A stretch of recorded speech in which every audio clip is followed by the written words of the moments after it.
Hello guys, welcome back to my channel গাইতিরা blog. তোমরা কেমন আছো? আমি ভালো আছি, আশা করি যে তোমরাও খুব ভালো আছো। এখন আমি চলে যাচ্ছি হলো ময়নাগুড়িতে, যেহেতু আমার জ্যাঠাতোর দাদা মারা গেছে, তার জন্য আমরা সেখানেই যাচ্ছি। আজকে হলো তাদের শ্রাদ্ধ।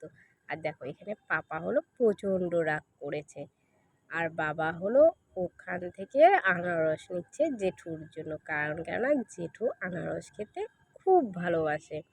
যখনই আমরা যাব তখন জেঠু বলবে যে আনারস নিয়ে আসতে, আর জেঠু ভালোও পায়।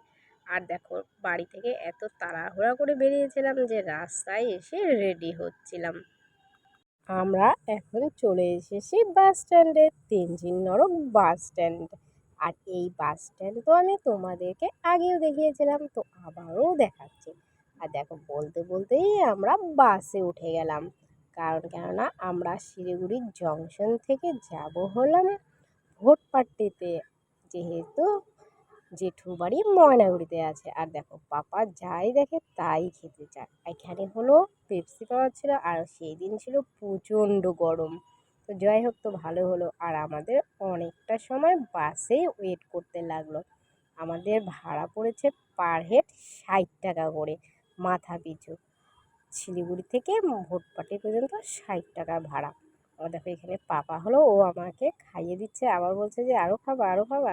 তো এ যদি খাওয়ায় তো ও খাওয়ায়, না হলে কিন্তু ও খাওয়ায় না। দেখো পাপা এখানে আমাকেও খাওয়াই দিচ্ছে। তাহলে এত গরম লাগছিল যে না খেয়ে থাকতে পারছিলাম, তো না অল্প একটু খেয়েই নিই। আর দেখো বলতে বলতে আমাদের বাস ছেড়ে দিল।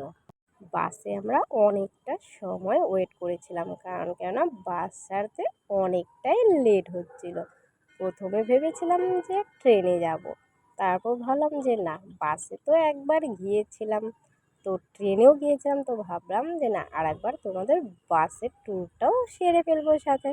তার জন্য আমি বাসে করে যাচ্ছি। আর দেখো এটা হলো মহানন্দা, তোমাদেরকে তো আগেই দেখিয়েছি। আর ইয়ারগুর সামনে কিন্তু প্রচণ্ড পরিমাণে ভিড় হয়।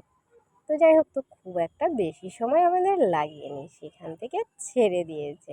আর আমাদের এখান থেকে ভোটপাট্টি যেতে সময় লেগেছে হলো 2.25 ঘন্টা।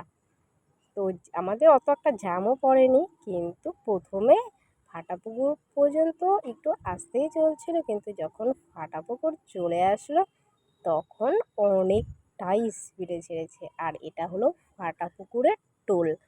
আর দেখো এই টোলের সামনে এসেও আমাদেরকে অনেকটা সময় ওয়েট করতে লাগছিল। প্রথমে এই সাইড দিয়ে ঢুকেছিল, তো এটা কোনো কারণে অনেকটা টাইম লাগিয়ে দিচ্ছিল, কোনো সমস্যা ছিল বোধহয়। তারপরে পাশের সাইড দিয়ে তাড়াতাড়ি করে চলে আসলাম। আর দেখো রাস্তাঘাটগুলো কত সুন্দর। আর এই জায়গাটা কার কার মনে আছে তোমরা সেটা কমেন্টে বলো। এটা হলো জলপাইগুড়িতে। এ দেখো সবাইকে আমি যতদূর পারছি দেখানোর চেষ্টা করছি। দেখো কি সুন্দর লাগছে দেখতে জায়গাটা, যদিও বা তোমাদেরকে ভালো করে দেখাতে পারলাম না, না হলে আর একটু সময় দাঁড়ালে হয়তো বা একটু ভালো করে দেখাতে পারতাম। বলতেই আমরা চলে আসলাম ভোটপাট্টিতে। এটা হলো ভোটপাট্টি বাস স্ট্যান্ড। তো ওখান থেকে আমাদের যেতে সময় লেগেছে হলো এই আধা ঘন্টার মতো সময় লেগেছে, খুব একটা বেশি সময় না।